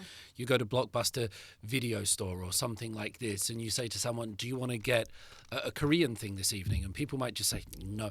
Even unconsciously, they would feel, no, I don't want that. I don't like that. And we have these unconscious biases inside of us. But what Netflix did is saying, you will like this, or you should watch this, and it takes the choice out of it. And I think that's very... But I used to go on long-haul flights, particularly to the Arab world. And what I would do on the flights, I would always watch movies that I'm never going to be watching on TV or in the cinema. So I would go for, I don't know, Japanese, Taiwanese, Nepalese, Indonesian. I would always go for, on the plane. I would go for these movies because I even watched once a brilliant Lebanese Armenian movie that I didn't even know existed. And we have a very large, wonderful Armenian community in Lebanon, in Beirut. So I think, I was always looking, but with Netflix it was easier because it was there and it suggested it. And perfect translations, easy. And it's a brilliant, and what's the word? It's a timeless story. Yeah. Boy meets girl, boy and girl fall in love, but there are insurmountable obstacles in their way. What's going to happen now? Yeah. But add to it the chaebol idea, the class system. North Korea. It's like the only forbidden fruit left. I thought was interesting because like we've done rich and poor, we've done sort of gay. Now let's do what else is left? What is the forbidden fruit? North Korea. Yes, fall in love with a hand. Some people criticized it here for being romanticizing the North Korean or softening the image a little bit. I think it's called humanizing the people. It wasn't romanticizing the government there. It was humanizing the people. And I think people should really just think of each other as humans. We are all humans. We may be living under different circumstances, under different regimes. We may be even here, as we sit here, being influenced by different media narratives. All of us are susceptible. So I think let's humanize each other. Are you familiar? I agree. Are you familiar with Jeannie Chang's work, Nuna's Nunchi? She does. She's been on my podcast twice. Here's one for you. And she's a wonderful woman. She currently does tours of South Korea for people. She's based in the United States, but she's a psychologist, and she analyzes mental health through K-dramas. Oh, wow. And it was, a wonderful analysis of things. And I think it was through her work and her book that she said that women in general have better mental health than men because they use dramas as a form of catharsis, because it's very hard to talk about your own issues in life. Yeah. You don't want to look at yourself, but when you see things reflected on the screen, you can help go through your things. My mum, I get in trouble again here, Rania. My mum loved Crash Landing on You. Oh, I'm so glad. There you go. But she also, I'm just wondering if there's any more that you like or recommend. Oh, she also absolutely. liked Mr. Sunshine, I think is her number one. No, I haven't watched Mr. Sunshine. I have to watch it, but I think Suk Ji-hoon said something about the ice cream pudding they put in there or something wasn't true. I think there's a Paris baguette in there. There is something in there that Ji-hoon said, no, this is wrong. So that kind of stayed with me. Sorry, Ji-hoon said, no, there's something wrong about the way they're using. I loved Hometown Cha-Cha-Cha. I quite I enjoyed. really liked it, and there is something very human about it, and it's about the ensemble. I like ensemble acting, and everybody had a story, and it was an interesting. And it's a little village. It's pretend it's not. It's fictional, but it's that kind of looking at the community and how community comes together. So I really, really like that. So I'm just thinking, so Hometown Cha-Cha was really one of the top ones I went to. I'm just trying to Attorney Wu. I can't think of any. I mean, I did.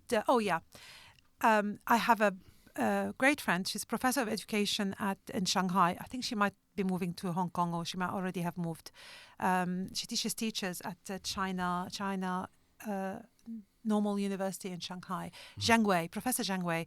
She's actually was a consultant with the government, Chinese government, on the double down policy for homework. The double reduction policy.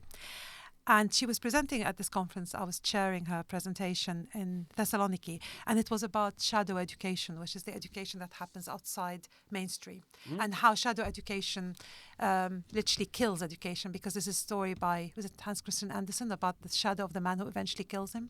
Anyway, so the term is shadow education. Anyway, as she was, after her presentation, I said to her, well, it really reminds me of this K-drama called Crash Course in Romance. And she said to me, I tell my students to watch that K-drama. So there you've got Chinese students, Shanghai, professor of education, and we're both saying, this drama, I know it talks about, it's nothing to do with, I mean, there is a romance, but that's There's like by the by. romance, yeah. There's always a romance. But actually that idea of what supplementary schools does to mainstream schooling, how parents are pushing their children, how poverty and class impacts on your access to these schoolings, kids committing suicide, was all in there. And so there you got two academics meeting in a third country saying, yeah, that's a good drama about shadow education. Yeah. K-dramas are definitely popular. Well, I've made a proposal to the Korean Cultural Centre in London to allow me to create a seminar series on K-dramas and the way they address social issues. I've got to put a proposal through, so I need some contacts with the scriptwriters, please, David. There you go. Any scriptwriters listening, please get in touch with me. Hopefully they do. When I sort of teach my students about K-dramas during the Hallyu courses, I like showing them Winter Sonata and the early K-dramas Oh, that yeah, sort I of know, yeah. started the whole Hallyu boom. Yeah, And that's all really the interesting, Japanese, yeah. all the Japanese housewives went crazy Yeah. over Paeongjun. This sort of, and they started learning the language. They started coming to Korea Yeah. on holiday, Yeah. and that whole thing that we sometimes associate with BTS and K-pop It's and not, things. it's drama. It started more than 20 years ago with Yeah. the K-drama. Yeah. But you watch it today, and my students watch it today, and they're looking at me going, really? It's dated.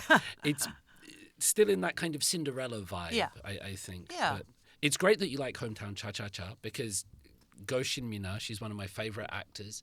She's fabulous in it. She is fabulous, yeah. When she goes down to the island, she leaves her job as a dentist, isn't it, in the big city. It's she a goes to dentist, an island. and she has the expensive shoes. Now, there's a story about these shoes. So these were, hers were actually really, really expensive shoes. Yeah. And then they go into the sea, and this is how she meets That's right, yeah. the guy, and then he finds one shoe, and then he finds the other shoe. Cinderella, isn't it? And anyway, well, it is Cinderella, but also there's something about him because he's a bit he lives quite an interesting life in that he's so different to the rest of Korean society. She is like aspiring, go get, I want to be the best dentist, I want to make money. And he's like, no, I'm only going to work for the minimum wage. I'm going to have this life where I only do whatever I need to do, and that's it. Simple life. And I think that's so anathema to the rest of everyone in the world. But the thing with the, I'm going to mention my daughter. My daughter, who's currently single, lovely daughter. I made her watch the drama with me. Like, please watch it with me. It's really lovely. And she did. And she actually said to me, well, if you find me somebody like Chief Hong, I might change my mind. There you go. So I thought that maybe we need to get you shoes like hers first. Why did she not come with you? We saw her on a video I last night at the know, restaurant, didn't we? for Zainab, yes. I would have loved to maybe infect my daughters with that. She was in Taipei in Vietnam with friends a few months ago. I don't think my daughters have gotten to Korea the way I have, but they kind of look at it and they're amused by it, and they're happy for their mum to have this Narnia that she goes to. Yeah, no, absolutely. This question might be insensitive, or I might frame That's it fine. bad, but Go ahead. your experiences as a Muslim, as an Arab here, do you find, what I'm curious about is, how do Korean people, or does the environment react to you, accept you? Visibly, people might not assume. People assume I'm British or English Yeah. or European. But do you get any sense of Korea's attitude towards the Muslim world or the Arab world? Okay, so what I've done twice, I was here in October and I've come back now. And I was October because it was my sabbatical, and the first thing I did in my sabbatical was to come to Korea, because that's the first thing I was going to do. And now this more personal, although I did do a lecture at Yonsei. So both times I went to, because of what's happening in October, Lebanon was also under attack by Israel. So, and I went to the mosque in Itaewon because it was Friday prayers, and I thought I need to go to the mosque. So we just went, and I'll discover something, which was very interesting, walking around Itaewon and going up that hill. And very few Koreans know of the existence of this mosque in Itaewon. It's really, I thought they would, but it's kind of hidden a little bit. Although I know now they're going to relocate it because they're doing the whole thing. And I met some young Korean people who had some banners saying they're having a demonstration for Palestine and Lebanon. So I got talking to them. And then they said, would you speak at the demonstration? So I did. I came, it was last October. So through that, I think I met some activists. And this is very different to the rest of Korean society that seems to be carrying on with their lives, oblivious to what's happening in the rest of the world. So these were student activists and kind of, social activists and political activists who were basically standing up and demonstrating and rallying in support of Palestinians and the Lebanese. And I met quite a few Arab expatriates here.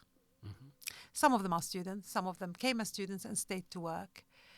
And I went last week. I went to the demo. Again, I spoke at the demo. I spoke on behalf of Chris Nynam, who's the co-convener of Stop the War in the UK.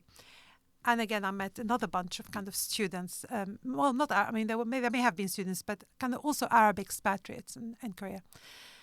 And just talking to them, it was really interesting to hear their reflections, which is that mostly Koreans don't seem to be interested in engaging with them unless they are like with the activists. And the joke was there was a group of Egyptian men who've been here 10 years or more, or around 10 years, something like this. And there was a joke that one of them, they said Seoul is different, Seoul is a bit better. But one of them used to work outside Seoul for a few years. And they said, you should see him. He was like somebody with autism because he thought nobody would talk to him where he was. So what I'm getting is the second hand. So I don't think I was at Dongdaemun on Saturday, and there was a festival, and I met this kind of lovely, she was hijab, so I went to talk to her, where are you from? And she was like hijab, but with like metal, like heavy metal hijab. Seriously, I saw the photos. Yeah, amazing. It's very cool. She was very cool. I'm like, you look amazing. Kind of goth. Very goth. Brilliant. And I said, oh, wow, you look amazing. Can I talk to you? I mean, I talk to people anyway. And she's from Oman, would you believe? Studying marketing here. Oman. And I said, what? Are you studying in Korea? And she said, yes. Why?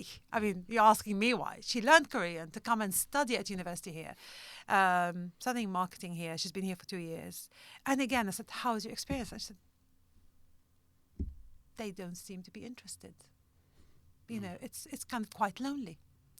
So I'm kind of surprised by that. And again, I was at a restaurant, I wanted to eat jjajangmyeon, and I wanted one without pork. So finally, someone told me I could go to a vegan place, and then Sadong went there.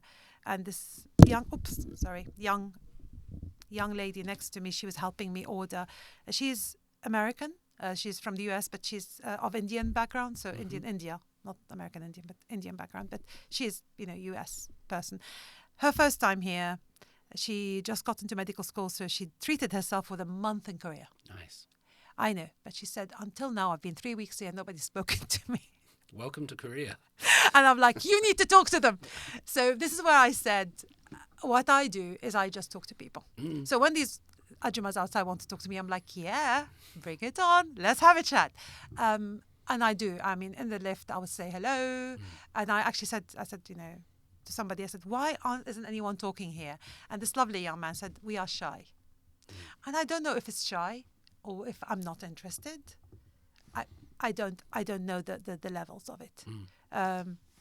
But, it's always say, I've fallen in love with Korea, but it's kind of a one-sided affair. I mean, it's unrequited love, and it's almost like Korea didn't ask for me to fall in love with it. It's just like, what the hell? You want to love, you go love on your own terms. Leave us alone.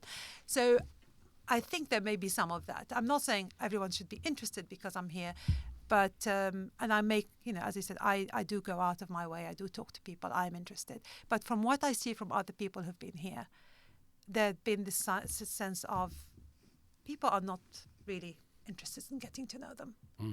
So it's very limited. I don't know what you think. You've been here longer. I think in the United Kingdom, the small talk, once you've been here for a long time, you go back to the UK and people talk to you in the queue for the supermarket. They turn and look at you and say, you've got a lot of food there, mate. And they have a passing remark for you, whatever it might be. Whereas if you try that in Korea, you will get a funny look. And there's a couple of thoughts about this. The first is that people will be indifferent, not just to foreigners or to Indian Americans or Muslims, but to other Koreans. Oh, yeah, as I see that completely. And that silence. But 20 years ago, Korea was noisier. And I'm an Arab, I like noisy. It was a noisier, more rambunctious place. There was more shoving. There was more talking on the subway and the buses. There was spitting. You would hear guttural noises, and now the silence. And I'm wondering if it's to do with modernization. Civilization is a dangerous word to use here, but people in the academic literature have said that as GDP grows up, you become more sensitive to smells and sounds. And if you go to expensive restaurants, they're quiet and they smell nice, right? And you go to the cheap ones and they're noisy and smelly.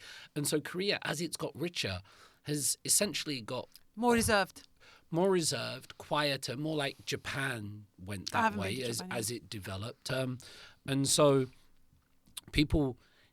There's this idea, and my hijab-wearing students will say the same thing to me, Rania, that they find it okay here because nobody really talks to them or bothers them in any way. They're free to go about their lives. Oh, no, absolutely. For the most part. I'm not saying it's in a negative way in terms of, I'm more thinking about the connections. Yeah, and how do you make connections with people? You need to talk to them. And like you, I run an MA at Greenwich University, and almost 98% of more of my students are actually international students, because we desperately need international students in the UK, and they come from 28 different countries. And one of the things my purpose, and besides giving them an MA, is to create a sense of being a family. And actually, I don't think I did it. I kind of did it automatically. It's just the way I am. I'm being Lebanese. I'm being an Arab. That's my approach in life. Is everyone is embraced in, particularly as a teacher and running this program. And when you see that for most of them, it's their first time in the UK, and yes, they speak English fluently, but still they are they are having to go through a process of acculturation, both the culture outside, but also the academic culture, and so on. They are mature students. Some of them have left partners and children behind because now they can't bring the partners and children along. But we had a picnic, my students and I, at the January cohort, because I have two cohorts, and I just said to them, they were like doing different dances and songs from their backgrounds, and then I said, I want to ask you all a question. We were sitting like in a circle in Greenwich Park, and I said, what did you find on the MA that you didn't expect? Something you didn't expect to find.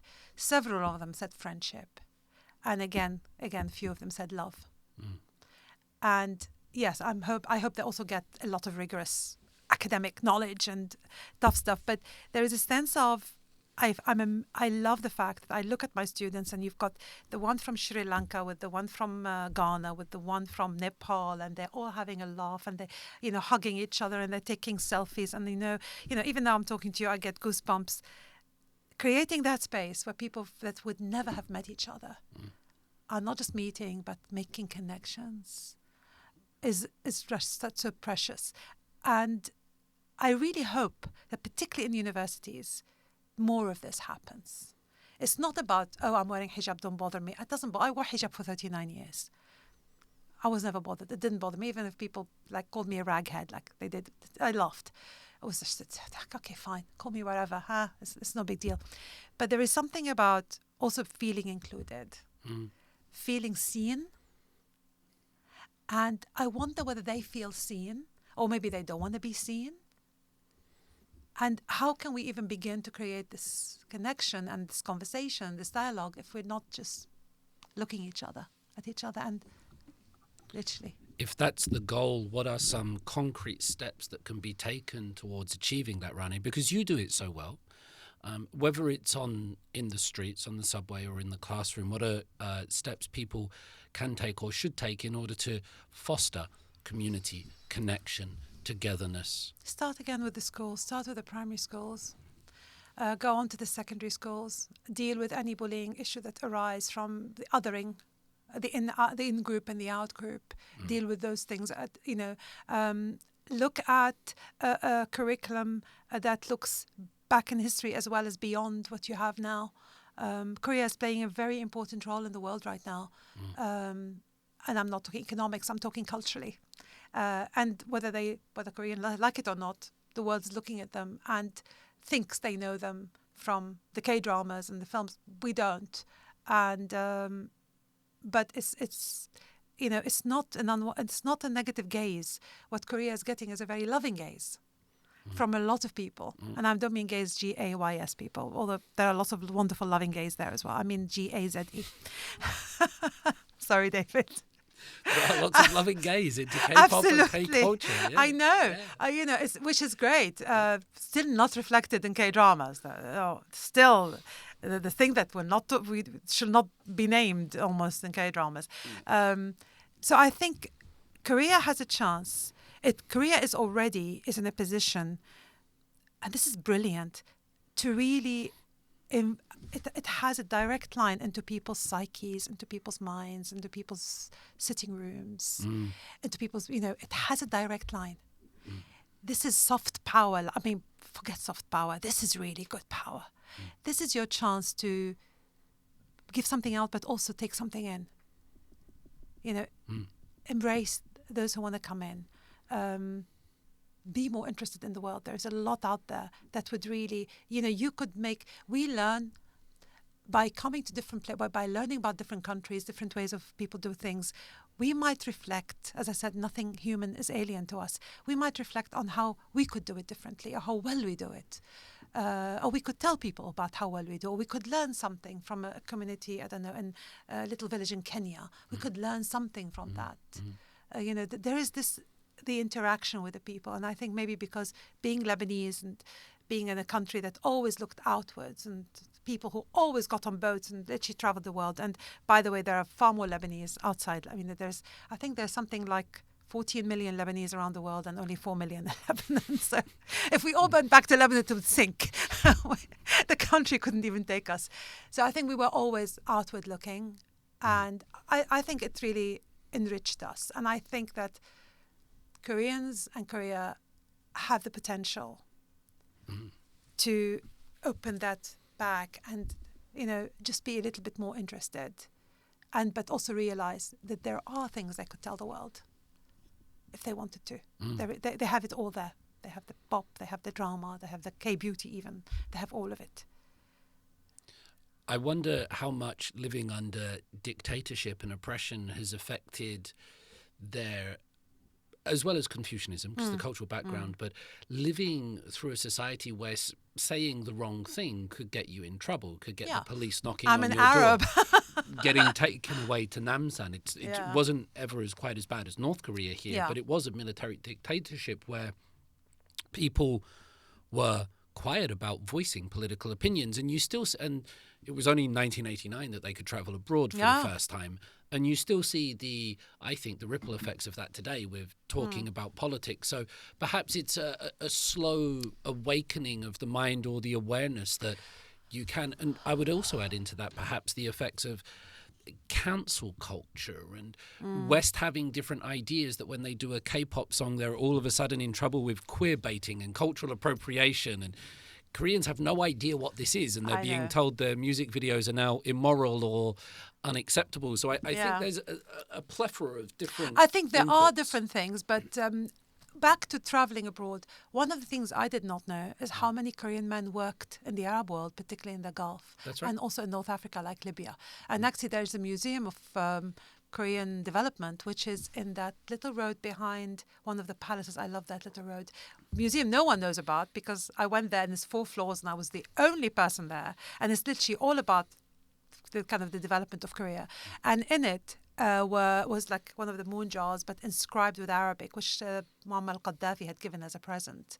So there are actually links, and I don't think I think there's a kind of a bit of a collective amnesia to the fact that actually there was a time when particularly the Korean men were working in different parts of the world, including North Africa and the Arab world. And there would be families who've got memories of uncles or fathers who've worked there. And that was in the 70s. Yeah. So there have been connections. They were building things in Libya. I think they did one of the rivers or something. It's that people should go to that museum. You can also pretend to be driving one of these fast trains. It's great. It's great fun. I had great fun with it. Absolutely wonderful. But I think you're right. I mean, as an Arab, I have lived. I mean, Lebanon was never a dictatorship. Lebanon was always some kind of democracy. But it's also very, we've had 18 years of civil war. If you are in the wrong place at the wrong time and said the wrong thing and somebody else heard you, they'll probably get a gun and shoot you. I mean, you don't even have to be taken anywhere. But the rest, I have family in Syria and I've had cousins who were, tortured and all of that. So we've experienced that. But the rest of the Arab world is not necessarily a free world, and people are very scared to voice things, and yet they try to find a way of voicing things. And I don't think the new generation is actually impacted by that. Mm-hmm. As you said, when you came 20 years ago, it was more rambunctious, and they probably found a way of saying things, but without saying them. Well, they shouted at me on the street when I was coming down. They looked at me because they hadn't seen as many foreigners before, I think, even 20 years ago. Yeah, and there were, not even 20 years ago. I mean, I was in Delhi 10 years ago with my daughter, and we went to a historic place and people were taking pictures of us. It's just like, and I was wearing hijab, and I'm like, really, I look like everybody else here. Come on, people. But you just looked foreign enough that people thought, oh, cute, let's take a picture. But again, it's up to, it's not for me to say. I would love them to do it because, as I said, it's a one-sided relationship. It's an unrequited love that Korea is sitting there puzzled saying, why? What the hell are you here for? But I just think there is so much more, particularly like the history of it. And I want the young people to know, and I'm not talking about all the, the kings and, Sejong or wherever, all of that, but the social history and how that is still manifesting itself, and what does it mean to them, and how can they shape their society while they're abdicating that to these washed out men, mostly washed out men, who to me none of them is offering anything of value. It's up to them, but that's my view. They're not offering you anything of value. You take control, you claim it. So yeah. Even the Democratic Party, which is meant to represent the left, is offering more neoliberalism. Oh, please. Everybody. Neoliberalism has taken over everywhere. They're doing a new Labour, I think. It seems like in this presidential election. It's just as we come towards your recommendations, I completely agree with you, Rania, that Koreans are likely to know about the women that went to Germany to work as nurses and the men that went to work in the coal mines. They might have some inclination about the men that went to Vietnam to fight in the wars there. But the ideas that Korean men were sort of driving trucks and doing construction in that part of the world is largely forgotten. I'm just going to... Purposefully, probably. There was a gentleman that died recently, and I'm going to butcher this story, and Jacko Zwetsloot might get me in trouble for not getting this right. There was a North Korean spy who came to Korea, and he said he was a professor of Arabic studies. Oh. And so he said that he was from Libya or Lebanon. The story is slowly coming to my mind. And he passed in South Korea working at Yonsei for like 15 years. Oh my goodness. As a professor, and he was one of the most respected. He was North Korean. He just taught himself the language, and he just said, "Oh yeah, my name's Mohammed."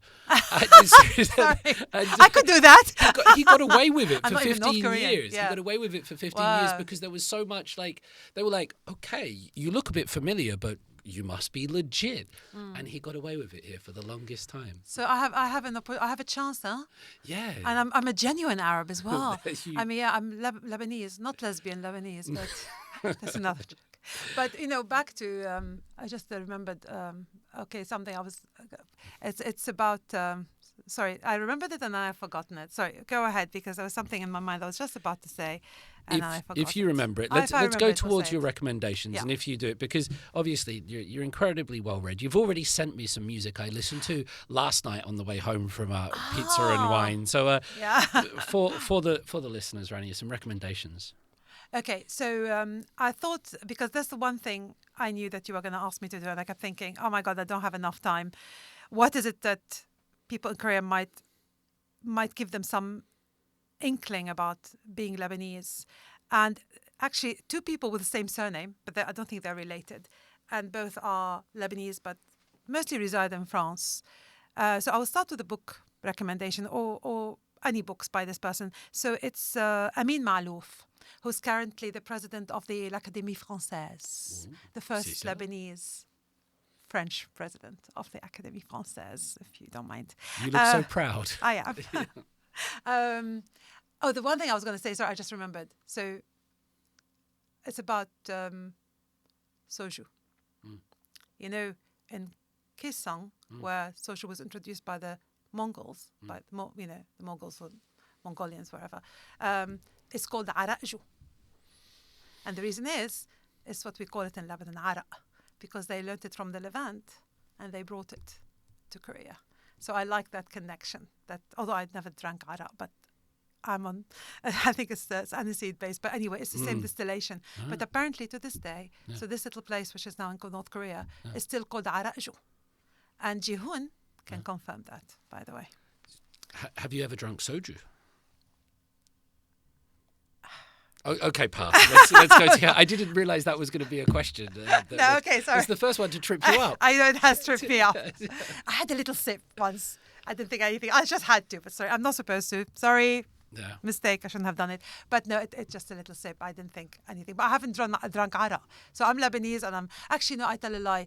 I was given ara when I was about 5 or 6 years old, and I thought it was funny. My family, they gave me a little thimble thing, and I think I slept for 23 hours. So I don't remember the drink of it, but I think, I was given ara apparently because I thought it was funny to give a child ara, but that's coming back to the recommendations. You know what would be nice is if every time I did a podcast, I had Jihoon just sat in the I corner. know, we need Jihoon. Who could just nod or raise up a flag and say, no, that's not correct. Or, David, you've got that guy's name wrong. Yeah, Jihoon will confirm the araju because I confirmed it with Jihoon. Yeah. Because I said it is, that's what we call it in Lebanon. It's called araju. He said, yes, that's true. It did come from the Levant. So. Somebody should make an app. Ask Jihoon. Shall we do that? We will make so much money. We will make so much money if we do that. Like Korean myths and history. Everything. He is an encyclopedia. And you could use, absolutely. Wonderful idea. Yeah. Okay, let's do that. That's our next business proposition. Okay. We'll make money, ask Jihoon. So going back to recommendations. So Amin Maalouf, he's written a lot of fiction. He's written also non-fiction. There's a tiny term called on identity, which I highly recommend. It's very, very small. It was written quite a while ago, but it's a kind of like a sociological treatise on identity. And I think given that identity is a big issue we're all grappling with, whether in Korea or the West or the Arab world, and what that means, and nationalism and ethno-nationalism and all the different divides, I think I would highly recommend that. But another book, one of his fiction books, that would give people I think a flavor of what it is to be Lebanese, and also it's a historical novel, put it this way, but quite interesting because it's about, again, it's back to identity and back to grappling with when you are particularly under colonial rule, in this case Ottoman colonial rule, how do you position yourself, and poverty and urban versus rural versus different faith. And I have a feeling that maybe certain age group of Koreans would identify with, and maybe the young ones, maybe it'll be their Narnia. I think everybody needs a Narnia, and maybe Lebanon will be a Narnia for some of these young people. So on identity as a kind of a sociological treatise from Amin Maalouf, and The Rock of Tanyos as a kind of a little foray, fictional foray, but into kind of, again, what made Lebanon, but in a kind of very nicely, a beautiful narrative. He's written many more. Samarkand is brilliant. And also Origins, where he was exploring some papers left by his grandfather and the origins of his family, and how they emigrated in the late 19th century, a lot of the men, to the US, and through that to Cuba, and again back to identity and origins and European colonial powers and all of that. So that would be the book recommendation. Music, again, there is so much. And I'm thinking more young people most likely to watch this, and what would they listen to? And I thought, Fairuz, Kulthum, probably for all people like me, and the lyrics, people might not understand the lyrics, but Ibrahim Maalouf, same surname but not related. Again, very young Lebanese musician. He's a trumpeter. His father introduced, so you would know that because you're a musician, David. His father introduced an extra valve to the trumpet so it could have the Arabic sounds, because we have apparently 3/4 or whatever it is. I am not a musician, have no idea, but and I sent you one of, I don't think you've listened to it yet. Did you listen to it? Beirut. No, I listened to the one you sent me last night. Okay, but I sent you Beirut this morning before I came. He has a lot, but he also plays the trumpet the way his father made it, and his father was a well-known musician as well. And his wife is also a musician and a singer, and she sung at the reopening of the Notre Dame Cathedral of Notre Dame. So she was singing at that. So again, some Lebanese people who are making waves on the international stage. But also I think his music is very interesting. So I think, that would be initially there's so much more. Mashrua Layla, a group that's now disbanded, they again had some really interesting kind of music that young people would identify with. And the lyrics were kind of political, but in a very subversive way. Very subversive way. Very much Lebanese as well, so yeah. Excellent.